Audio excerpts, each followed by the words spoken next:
Programang ito ay rated SPG. Striktong patnubay at gabay ng magulang ang kailangan. Maaaring may masiselang tema, lengguwahe, karahasan, sexual, horror o droga na hindi angkop sa mga bata.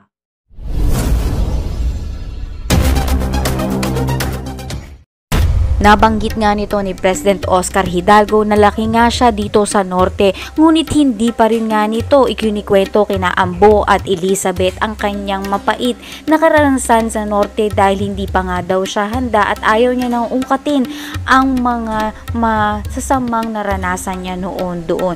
Ngunit kinakailangan niya pa rin nga daw na bumalik dito sa lugar na ito dahil dito nga siya lumaki at narito nga ang mga kamag-anak nga niya. Ngunit ang mga natatago nga sa likod nga na nakaraan nito ni President Oscar Hidalgo ang kanyang nakaraan na pag-ibig. Ito nga ang anak nito ni Don Ignacio kung saan tutol itong si Don Ignacio nga sa kanilang relasyon kaya naman pinaghiwalay niya nga ang dalawang ito. Galit na galit nga itong si Don Ignacio sa kaisa-isa nga niyang anak.